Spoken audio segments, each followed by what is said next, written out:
Great. Well, hi, everybody.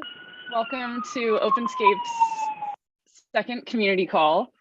Openscapes is an initiative to help researchers do better science in less time together.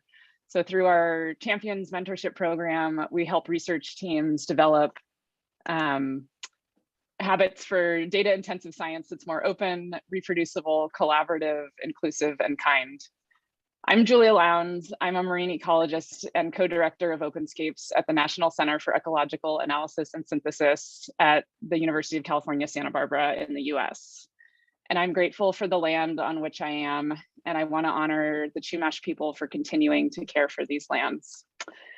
So thank you so much for spending your time with us today on Thursday in this community call. And we wanted to remind you that all of our events abide by our code of conduct to support a safe, inclusive, welcoming, and harassment-free experience for everyone in our community. So I'll pass it over to Erin now. Hi, I am also grateful that you all are here. This is Julie and Openscapes second community call, and it's always one of those things like, is anybody going to show up? And it's really wonderful to see this list of names. So thank you all for coming. So I have been part of Openscapes for the last several months, unofficially since June and officially since November as the co-director. And I am based in Boulder, Colorado, and run a consulting company called Metadata Game Changers. And so Openscapes has been around since 2018. But since Julie and I have been working together, we realized that we had this opportunity to think about how we were in really a formative phase for Openscapes. And actually, I think having this call today on the anniversary of George Floyd's death is really where I started to really have my own kind of internal reckoning. And I think that that's informed a lot of the ways that we've worked together over the last year. And that came to kind of a fruitful, productive head when we applied for the CS&S funding, event funding, to run our first open call for a Science Champions program. And that's actually going on right now. And part of that was that we would be able to work with and have support, financial support, to work with a diversity, equity, and inclusion expert. And that's how we had the really good fortune to cross paths with Tara Robertson and learn from her as a thought partner. And what's been cool is we've been in this phase of pretty rapid iteration and growth. And so what we've been learning about and talking about with Tara, we've been able to incorporate into our NOAA cohort, which just wrapped at the end of April, and then apply to these two cohorts that are running right now. So with that introduction of me and where we are, I'd like to introduce Tara Robertson, who runs her own consulting company. And Tara, I'll hand it over to you. Thank you. Thanks, Erin. Hi, I'm Tara Robertson. I'm in Vancouver, Canada, on the unceded traditional territory of the Musqueam, Squamish, and Tsleil-Waututh people. I ran diversity and inclusion at Mozilla, a mission-driven tech company, for 3 years. Last fall in September, I quit my job and took a break. I thought it was just going to be a month, but it turns out I was actually quite burnt out, and I took the whole fall off. Beginning of this year, I started a consulting company. I wanted to work with engineering and tech folks around diversity, equity, and inclusion. And Julie and Erin sent me an email. And at first I was like, I'm not really sure what Openscapes is. And we had a call and I was like, I'm still not entirely sure what Openscapes is. And these two are amazing and I really want to work with them. So this is my first consulting engagement, and I feel really fortunate that Openscapes hired me. Initially, we were trying to think about like what the deliverables were going to be, and they shifted a little in the engagement. And it was just such an awesome pleasure to work with and learn from and learn together with Julie and Erin. I really love what Openscapes is doing and what the Champions program is doing, especially around engaging, empowering, and amplifying. Yeah, so we're going to get into some of the stuff that we've learned together and make some of our process visible, but I'll hand it over to Julie to explain the agenda. Great. Well, so our plan for today is that for the next half an hour or so, we're going to have a conversation between Tara, Erin, and I to reflect on our work together and what we've learned. And so we have a few prompts to sort of structure the conversation, but most of our meetings were really freeform with some specific agenda items, and then a lot of just idea generation and processing together. So we thought that this call we would continue with that process. So we'll talk for the next half an hour, 35 minutes or so, and then we'll open it up for a broader discussion with everyone. And we'd love to hear your questions, your ideas, your thoughts. But then also throughout the whole time in the chat, please feel free to write into the chat as well. And that is a good segue into our first prompt that we're going to put into the chat, which is an icebreaker question. And I'll have Tara explain a little bit about how we started to do this in our own calls together. Yeah, so like I mentioned, this is my first gig as a consultant, and I was really nervous working with such esteemed leaders and scientists, and like I had a bit of imposter syndrome. So the first meeting I came into was super all business, and what I think is really necessary to do DEI work well is building trust and building relationships.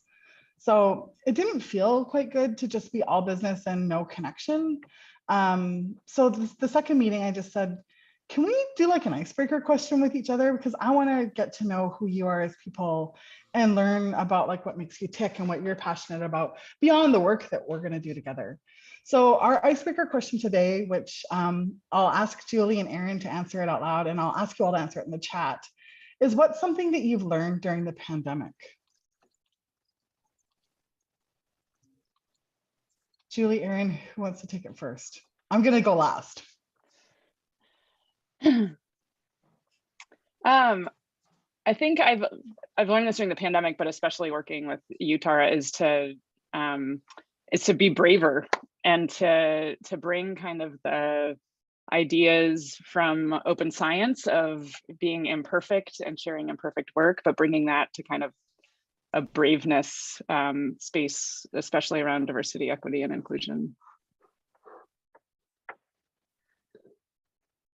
And I learned how to make ice cream and snowshoe. I was thinking about this, and one of the things that my husband did that I didn't realize I needed or appreciated was that he was breaking up this 14-month chunk of time that like the days ran together with new things. And so we were on a pretty significant ice cream kick, and our favorite flavor is coffee bourbon ice cream. And then another thing that we did about this time last year, we were living up in the mountains, and he ordered snowshoes for us, and we got outside in a new way. And it was these sort of cool things that I never would have done if it wasn't for slowing down or not traveling. So Tara, what did you learn during the pandemic? Similar, like, well, not about making ice cream, but the thing you said right at the tail end about slowing down. When I left my job and just took a break, I realized that I'd just been going so quickly. I was traveling at least once a month. My work days were getting longer and longer. I was one of those people who during COVID, like, well, I can't do the things I would do before and after work, so I'm just going to work longer. And that really wasn't good for me. So one of the things I've been thinking about really intentionally this year is how I spend my time. And like, I think time is the most precious resource we all have, and being really intentional about saying yes to things and saying no to other things. And when I say yes, like fully being there and like bringing my whole messy self. So yeah, that's it for me. I'm loving reading what I'm seeing in the chat. Cross-country skiing, running outdoors. Virtual events. I learned a lot about virtual events too. I know a lot about Zoom. Appreciating what I have. How to teach kindergarten. Wow. Yeah. An appreciation for school teachers. Yes. We were teacher fans over here before, but a whole new level of appreciation for teachers. Thanks so much for sharing those, and thanks, Erin and Julie. Yeah, it's nice to get to know people and get to know some of the stuff that is just beyond the strict agenda. Thanks. Yeah. Do you want to share any of the other icebreaker prompts that we went through together? I was reflecting that you had once asked us to share an item and tell us a story about an item in our house. And then what were some of the other ones? Something my mentor asked me, like what was a highlight and a low light of your week? And one other, those are the two that stick out. Oh, Julie, go ahead. It just fell back in my head though. You asked us to share something that we bring to our work that you wouldn't know about us necessarily. So that was neat. Okay, well, so the first prompt that we have in our discussion here is for each of us to quickly share the two biggest things that we learned and are taking forward from our work together. So Tara, would you start with your two biggest things? So I've got two. I think my first, I mentioned it already. For me, there's been an unpacking of the next layer of imposter syndrome. Like before our first meeting, I read Julie and Erin's bio. It's like, oh gosh, like, why would these amazing people want to work with me? And I shared that, and Erin said something that was just so lovely. Like, she didn't diminish her accomplishments or who she was, but she's like, we think you're equally amazing. Like, pull a seat up to the table. And that was really powerful. And I think the strength of diverse teams, like when I'm working with businesses around the business case around diversity, equity, and inclusion, like there's lots of research out there around how diverse teams are more innovative, perform better, and are more innovative. I said that twice.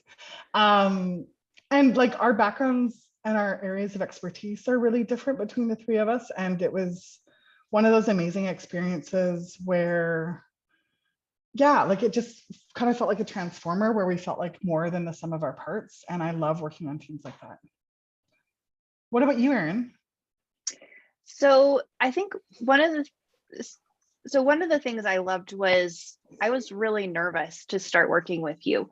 I felt like I'd sort of been just kind of like pushing aside, I knew that diversity, equity, and inclusion were important. They were things that I espoused as my values, but I had never done any intentional work to move a program forward that I cared about. And what I really love is that you started with us where we were, and that there was no question that was too embarrassing to ask. And there was no shame that I felt at all in working together in this group with the three of us. But one of the things that in our first conversation, we were trying to explain what Openscapes was and what open science was. And Tara just asked this simple question of, well, who's safe to participate in open science? And I think that was one of the things that was illuminating to me of blind spots that I had that I wasn't aware of. That really people who are able to participate in open science are people who are able to, who don't need all of the kind of normal academic validation, publishing, tenure track, sorts of things. And so there's an element of risk that our pool might be smaller than we thought it was because we weren't aware of who was being left out. So I think that's one thing that I'm taking away. And then the other is, Julie mentioned this at the beginning, but being braver in how we talk about what we do and how we talk about doing kinder science. And so Tara also mentioned that like we had these sort of, we have big ambitions of disrupting how science is done, and really changing how people work together in open science, and that we weren't going to do that all at once. But one of the small steps that we've taken is Julie and I are both more confident talking about kinder science. So it doesn't have to be all nice. I think we're also learning that kind isn't just nice, but that we can do this in a compassionate way. And it's been really exciting to see how people respond to that language. So Julie, what are your 2 takeaways? When we were discussing this, it's really hard to only have 2, and I've like been shifting like what my 2 might be. But I think one of the biggest things for me was thinking about designing for inclusion and designing with empathy. So in our first conversations, one of the first things Tara introduced to us was the work of Dori Tunstall, who does a lot of work around respectful design. And something she talked about in her YouTube video, or one of her conversations that's on YouTube, and I think Tara will put this into the chat, is how you start with values and you translate those values through design into experiences. And so thinking about that, when we were first discussing the Openscapes Champions program, and we talked about how teams participate in this process for learning about open science and data science, Tara said, oh, that sounds more inclusive because you're not participating alone, it's less lonely. And I'd like never thought about inclusion in that way, and sort of being able to have that kind of language and thought process around design and around how to think and talk about it has been really transformative for me. So the design part of it was one of my takeaways. And then the second was around psychological safety. And so this is the idea by Amy Edmondson that it's a shared belief held by members of a team that it is safe to participate in this team and take interpersonal risks with this team. And so that's something that's, been really important to my work with the Ocean Health Index and our work with Openscapes, and but not having the language around it and knowing the research behind it. So Tara, again, like introduced this concept and the research behind it and helped us kind of unpack that, and then also build that into the curriculum of the Champions program so that we can pass it forward. And one thing I would just add on to the psychological safety was just that we also practiced it. And so, what you're watching us do today is also sort of feels sort of like an advanced class with Tara on the fact that we practiced this with all of these conversations we had with her, that we really understood it at an emotional level.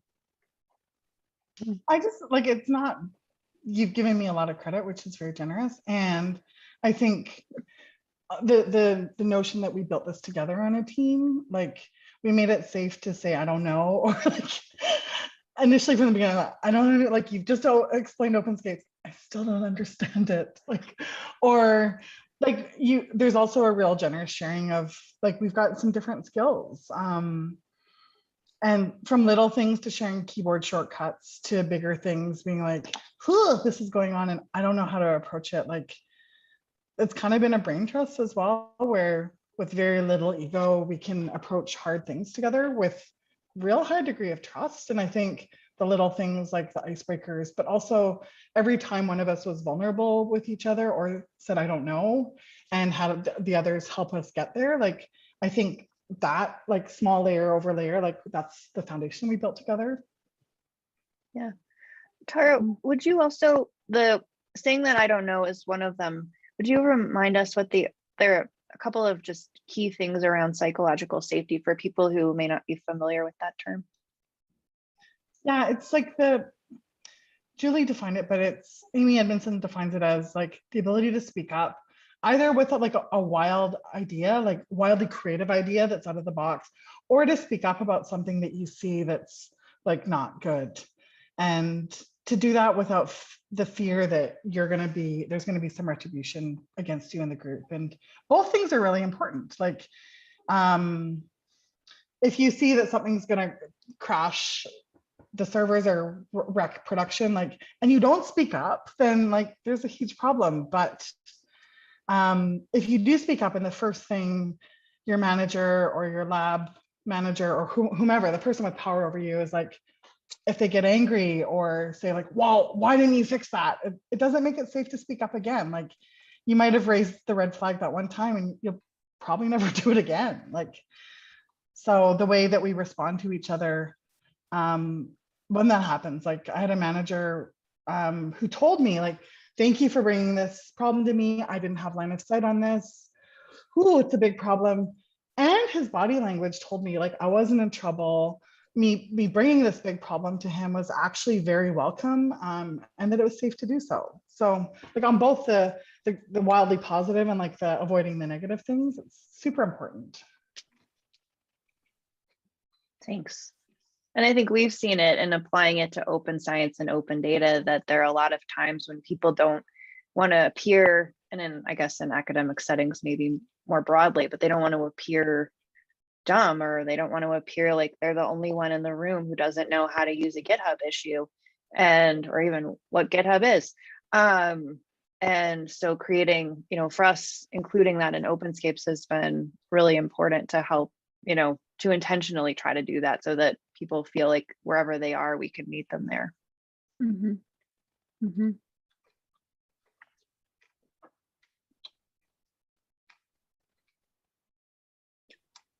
Should I move to the next section? Yeah, please. So we also wanted to just kind of do a bit of a deeper reflection on the work that we've been doing. Those are some of like the key learnings we've had. Should I go first for this section? I'm going to ask myself the question and answer it. So, can you share some of your deeper reflections of our work together? Sure, Tara. So when in our first meeting, when we were trying to decide like what the engagement would look like, I asked a bunch of questions. Like I had my assumptions about the makeup of earth sciences and like what that might look like in terms of gender and race. Like I thought there'd be a fair number of women, but my assumption was that it probably wasn't racially diverse, like that there weren't a lot of people of color in the field. And then we're like talking about how we can, and Julie and Aaron told me that those assumptions were correct. And then we're talking about like, I think everyone, especially like, is thinking about race and racism in the workplace and in the work that we do more than we've ever done before, which is amazing. And I didn't think we would do that in my lifetime. But everyone wants more people of color, especially Black and Indigenous folks involved in their projects, their companies. I was like, well, that's great. And what does that do for the work? How does it shift how we do like biology and ask these questions? Like, and then in our first meeting, the question about like, what does decolonizing science even look like? And the three of us aren't the right people to answer that necessarily, but it's like, how do we get the people in the room who might have an answer to that question? I'm like, what would that look like? And I can't remember who recommended Braiding Sweetgrass, an amazing book by Robin Wall Kimmerer. And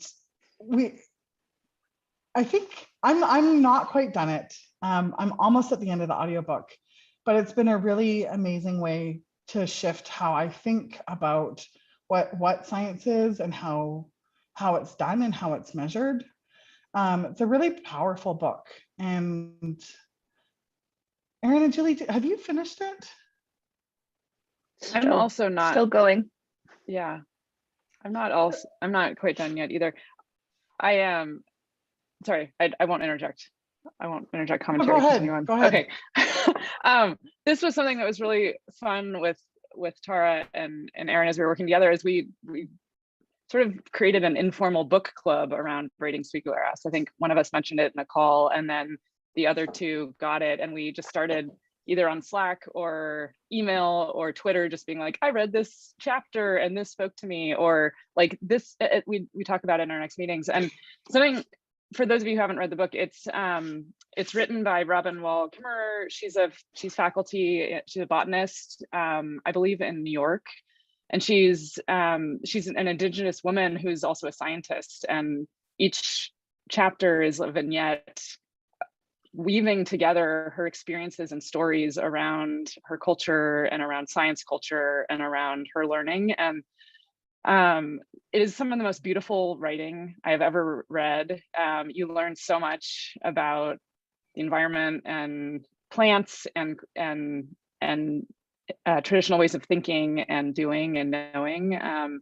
But also there's a lot of pain in there, as she was interested in plants and everything she learned throughout her life, and went to be a scientist to study that, and was told that her traditional ways of knowing was not science. And so like she's having to like adapt and come back to it. So there's a lot of, it's beautiful. Anyway, we've all been reading it. The other book, I also wanted to grab it. All We Can Save is the other one that you recommended. Go ahead, Erin. I was just gonna, somebody, Kate, received a copy of Braiding Sweetgrass for Mother's Day, and Jessica Couture also was saying she hadn't finished it but is in it. But yeah, All We Can Save is also was my favorite book and my least favorite, one of the hardest things I read. It wasn't not my least favorite, but I just got into the feeling section and got stuck. But we love it. So like at least Braiding Sweetgrass has been an interesting touch point. Like I'm not a biologist, I'm not a scientist. So it's been an interesting way to think about, like for me as a DEI practitioner, like what does it mean to center different ways of knowing and being? And what does it mean when there's different people involved in what we're doing? Like, I think the process and the outcome look a lot different. Also, if I can't read fiction, that's one of the things that really the pandemic has impacted. I have a really hard time reading. So I've been listening to the audiobook. And I've been starting a lot of my days with coffee, my dog, the quiet morning, and this audiobook. So highly recommend it. And then the last thing I wanted to say was like the trailhead illustration. Alison Horst has done these amazing, beautiful illustrations with Openscapes. And as an accessibility best practice, I was writing an alt text description. So for people who are visually impaired or blind, who came across the illustration on the website, like what would they see? And initially, I like the way I described it was like what was in the foreground, the different animals, and some of the animals I didn't know. So I was like, what's that guy with the bushy tail and the weird like binoculars? And then describing the midground and the background. But then realizing that the way the curriculum for the Champions program was the way that you talked about finding your own trailhead and noticing that the animals were in different groups, like I was like, oh, there's a lot going on in this illustration that I'm starting to see the layers. Can I ask you, like one of you, to tell me what you see in that?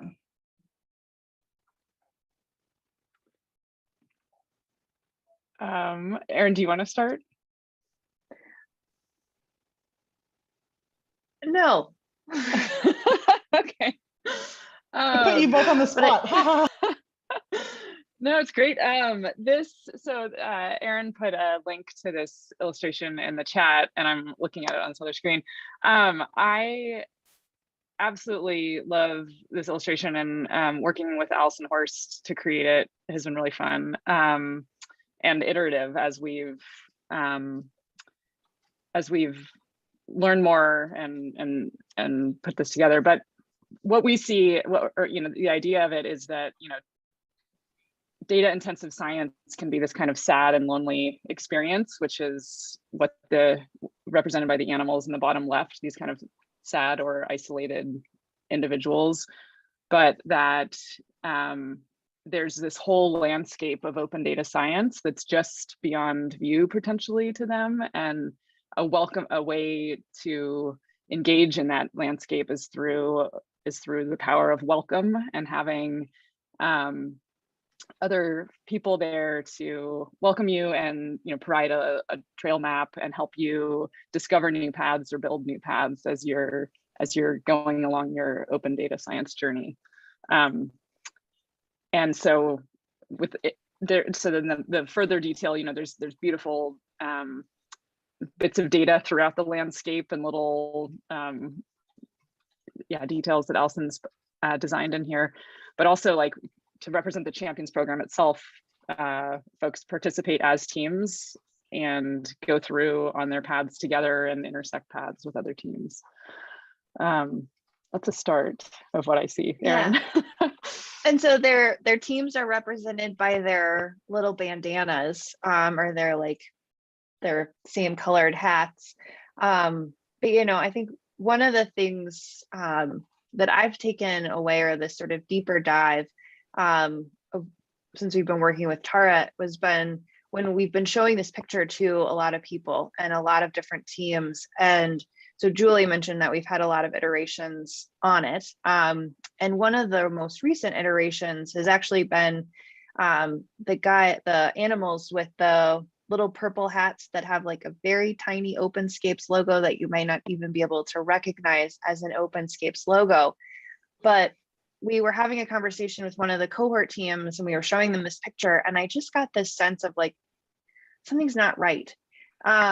And so I brought it up with Julie, and I think it was in a conversation with Allison that what we realized was that we had originally drawn the animals with these purple hats as rangers, and there was this kind of hierarchical, authoritative figure implication in the picture, which is pretty minor, but in some ways. But in some ways, we wouldn't like. It was just, we surfaced it.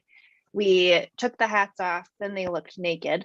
And then then Allison had the idea to put these purple hats on them so that, anybody can be a science champion, an open science champion. And we're taking that layer of the sort of authoritative figure out of this landscape picture that we really love. So I think that's been the takeaway of all of that for me was being aware of those inklings and not just sweeping them under the rug or rushing through the rest of my day. Mm-hmm. And I think that too, that process was really, it also like clarified, like creating this art also clarifies so much for us. And so, we were calling this the Rangers illustration. And then once we took off the Ranger hats, we were like, what is this illustration? Like, what are we defining? And we were like, this is the Champions illustration. This is the Champions program. Like, that was the original intent. Like, we kind of got off track, but that's what this is. And so it feels really good. And we have just updated the Champions page website with this illustration that we feel really great about. I just love this. Like, I think it's a really creative way to communicate like what the intent and the content of the program is. And like, again, not a scientist, but I suspect that this is not like a normal or typical way to communicate. Julie, I'm curious, like what are some of the things that you want to reflect on about the last couple months? Yeah, I think when I reflect on our work together, I think one of the big things is that we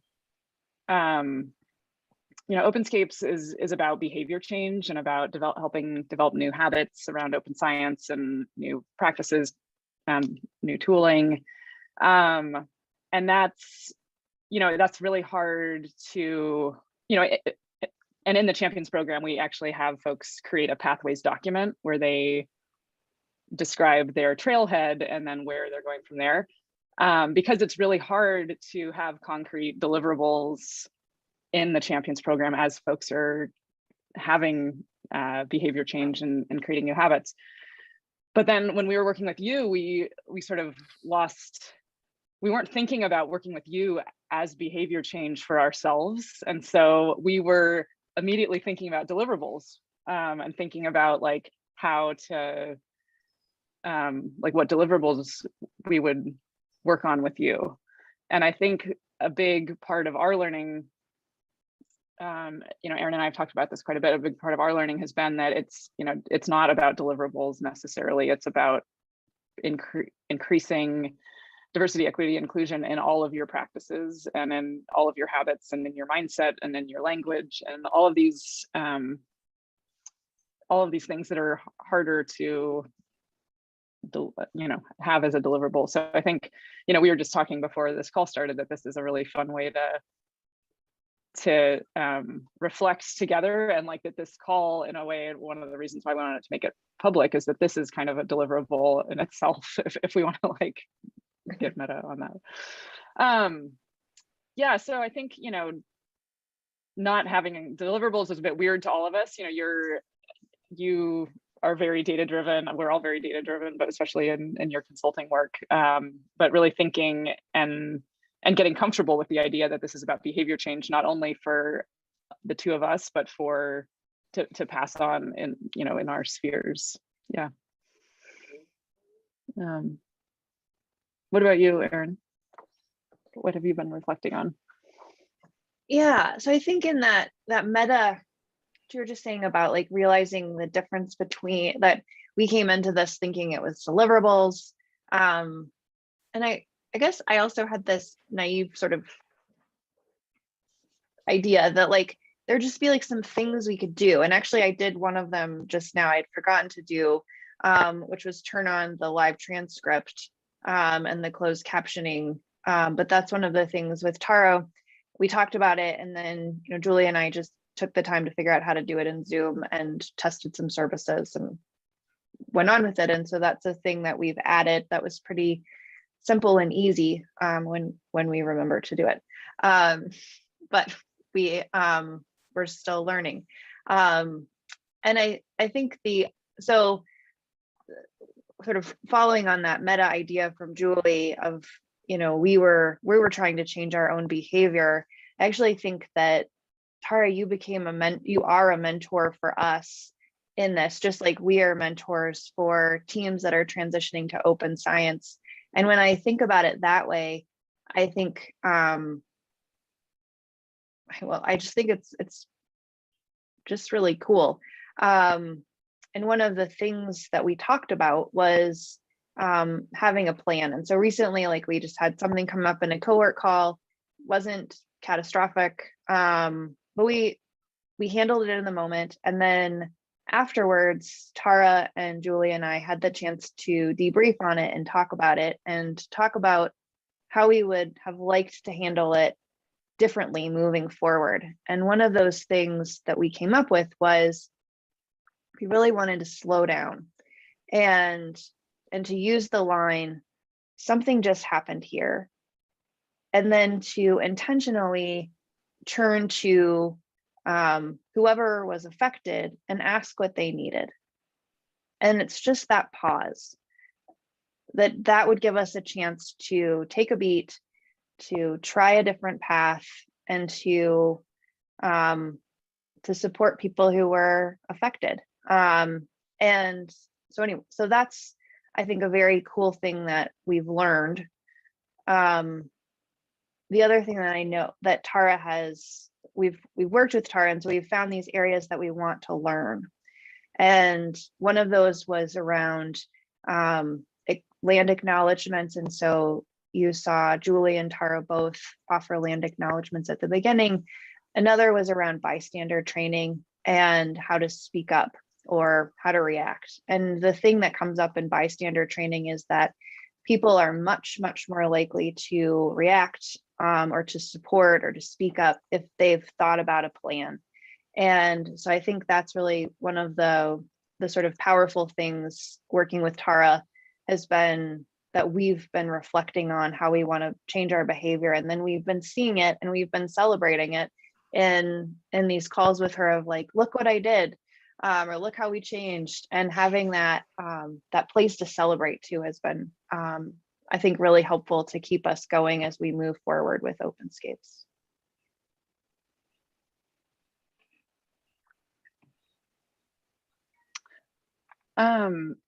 I'll mention too that we both went to a interactive workshop about territory acknowledgements led by Tatalia Nahani, and it was at the recommendation of Tara after we were talking about how we would like to incorporate land acknowledgements into our work, but didn't quite know how to go about that, and wanted to practice and just wanted to feel more informed and more comfortable. And this, but also realizing that should not be comfortable, and that's fine. That's also been a big part of this learning. So I think, you know, from that workshop, you know, we've been trying to become braver about having land acknowledgements at the beginning of our work, but also something that I really took away from Tatalia's workshop was how inclusion and open science are so interwoven, and something that she brought forth. You know, this workshop was not about open science at all, but she was talking about imperfection and being imperfect and putting yourself imperfectly out there, which is so much, you know, about open science as well. But what she was talking about is how perfection is a colonial conditioning, and how if you're worried about getting something wrong and that holds you back from saying something, that is erasing. And that is something I had never thought about before. And she was, you know, another one of the, I've just written in my notes here, another one of the things that she said was, you know, trying to be perfect, you're really upholding white supremacy and colonialism, and how, you know, that interplays with our lives and also with science and open science. So I feel like you know, these conversations with Tara have been so rich because we are able to unpack and learn and discuss things and work through things, but also immediately have these really actionable learning experiences that then we can continue to wrestle with and try to amplify and move on, you know, incorporate into our work more. Yeah. I just wanted to quickly add, like, in the incident Erin mentioned in one of the workshops, I was the one who said the stupid thing, and I had no malice behind it, but was just blah blah blah, oh blah, blah, blah. And then it was like, in the moment I was like, oh, like that was like, oh, you were riffing and you kind of, oh, I'm not sure how that landed. And then it's like, but there's 40 people here and we've got time and there's content we need to cover. And these are serious scientists is also the voice in my head. But after checking in with Erin and Julie being like, I didn't feel good about that. Like, how are you feeling? It's like, that wasn't quite right. And then even like a week after, it's like, still doesn't feel right. And being like, I need to reach out to someone and apologize, and being able to share that and have thought partners and like draft my apology in a Google Doc and get feedback from people on that, like that's slowing it down, that making it vulnerable, like getting another perspective on things. And Erin gave me some really great coaching about like, I think this is like more about what you're feeling and not what the other person's feeling. Like, I just think like if we could slow down in a lot of our work when things don't quite feel right, and have the vulnerability to share that with people, and then be able to get some feedback on what that repair looks like.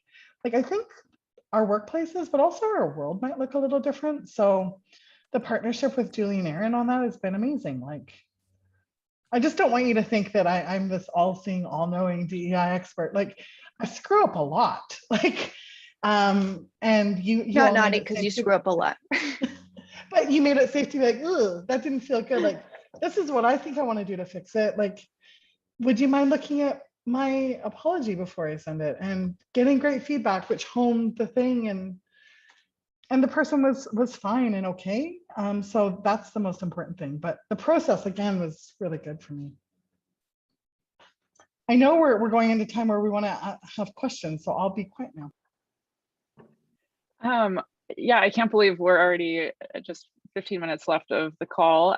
So we'd love to open it up for questions please go ahead and unmute or raise your hand or write in the chat. And what's on your mind?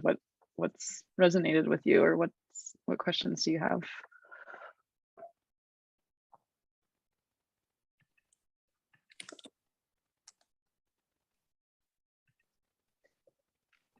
Samantha. Hey everyone, thank you for that. That was awesome. Hey Julie.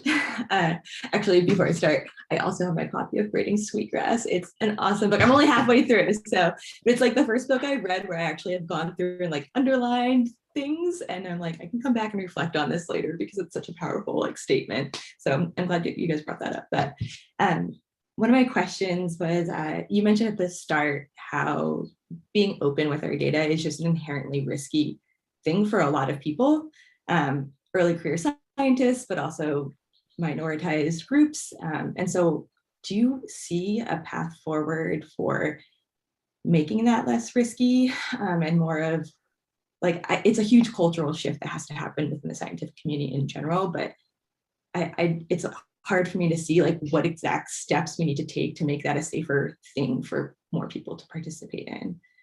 That might be a heavy, big question, but I am curious what your thoughts are.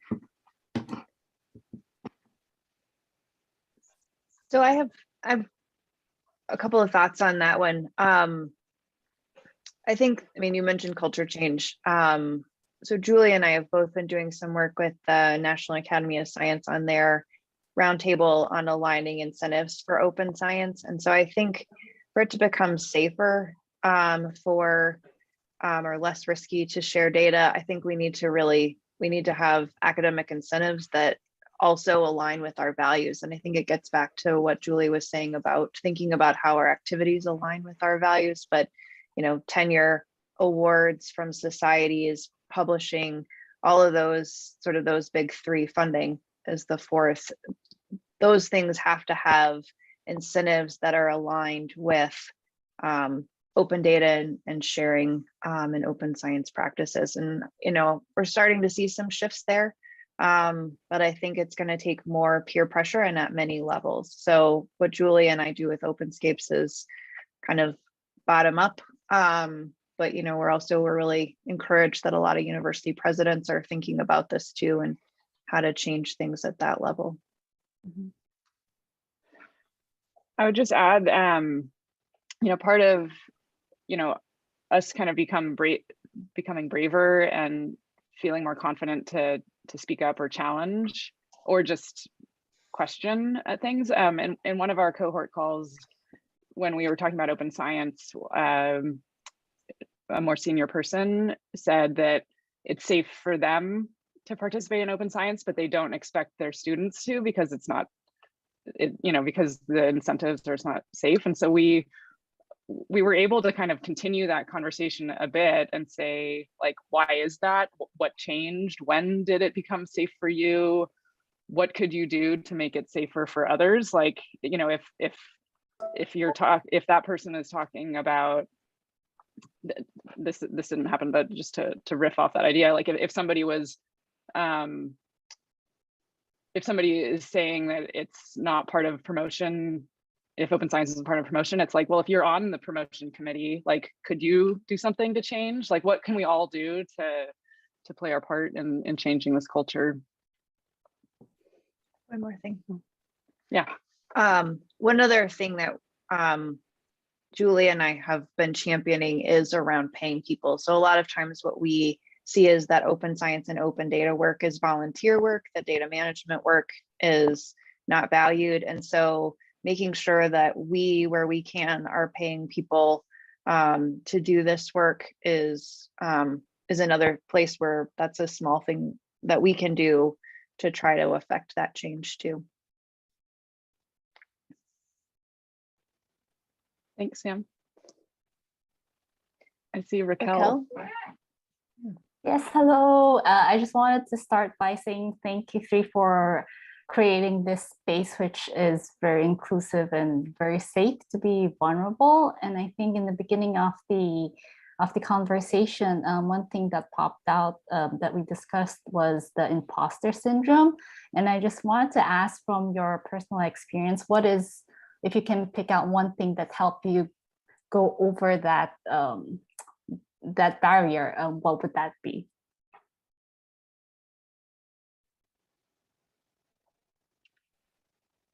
I have an idea. I've felt imposter syndrome a lot in my life as a scientist, and when I joined open science communities, so when I started to learn R, the programming language R, through the sort of open source programming community, I felt less imposter syndrome there than, you know, you would think that going into a whole new field, you'd feel more imposter syndrome, but I actually felt less because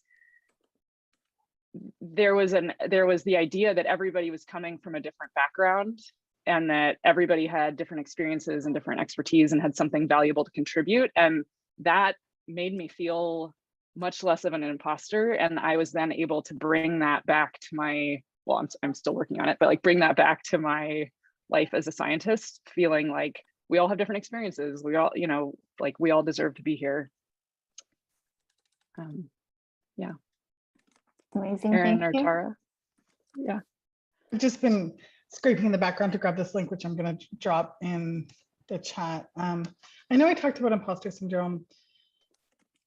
I'm kind of reframing this in my head. There's this great article in Harvard Business Review by Ruchika and Jodi Beery. I forget Ruchika's last name. They're saying, stop telling women they've got imposter syndrome. Like, it's actually sexism and racism. So that framing for me is actually really helpful. And picking the people I want to work with. Like, I don't want to work with people where I have to pretend to be someone else and have to put on this armor to like show up really tough. Like, that's not who I want to be in the world. So finding people to collaborate with where I can say I don't know, and I can be vulnerable, and I can cry when someone shows me a picture of their dog. Like, that's what I want. So I think that the thing I would add to that, I think there's the piece of imposter syndrome that I sense is like the intimidation, or I'm growing into somebody, like I'm growing into something else and I'm not quite there yet, and I'm still in that wobbly space, and I'm intimidated by the other people in the room. And in that case, I think acknowledging it, and, you know, Tara brought it up with us and told us she was intimidated. And then that gave us the space to say, well, we're pretty intimidated by you too. I mean, you're a big shot coming out of Mozilla, and like, we know nothing about DEI. So I mean, I think that acknowledging it and putting it out there is what helps me when I'm feeling it, but I feel it. Thank you very much for sharing that. Maybe one more question. Last.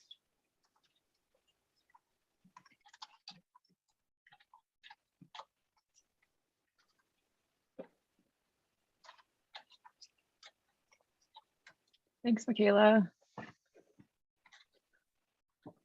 So maybe, Julie, it's time to move into closing. Great. Wrapping it up. Well, not great. I wish we could hang out all day.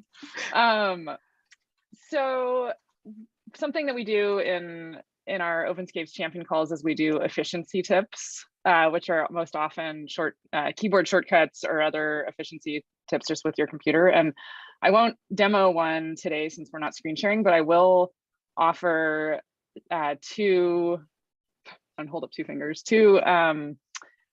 keyboard shortcuts that you can use on YouTube. So we'll be posting this video on YouTube, but also if you're interested in watching, obviously, anything else on YouTube, Dory Tunstall's talk at Mozilla or anything else. So these keyboard shortcuts are using the L key and the J key, which if your hand is on the keyboard, that's where your right pointer finger and ring finger are. And when a video is playing, the L key will jump ahead 10 seconds. So it's a way to hop forward 10 seconds.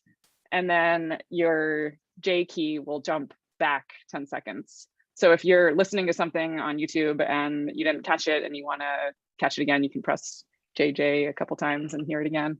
So those are 2 keyboard shortcuts that I use quite often. And if you have, yep. Want to tie into that. So keyboard shortcuts is another part of the things that we do with our champions.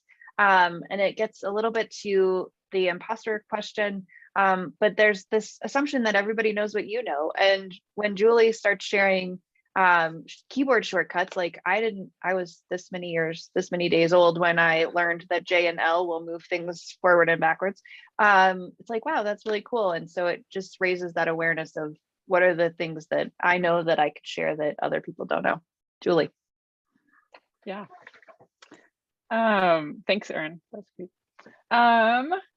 Let's see, are there any, if anybody else wants to share a keyboard shortcut that they enjoy in the chat, we always love learning new ones. And otherwise, I think if there, Erin, do you have any final closing thoughts? I don't. Well, I would say that I'm grateful to CSNS. We're grateful to CSNS for their support for us to work with Tara, and we are grateful to all of you for showing up and contributing to this space and to this conversation, and to Tara for being here and working with us. Ooh, don't drop off yet. We have a call to action for you. Yes. Okay, give it. Do you want to, you give it, Tara. I was just trying to think, I was like, there's going to be lots of helpful, smart people who are going to come and they'll be like, I want to do a thing. So the thing that we would like you to do is tweet or share on social media one way that you're making science kinder science with the hashtag kinder science. So what's one behavior, one action, one thing that you're doing now or that you want to do to make this space kinder science? Yeah.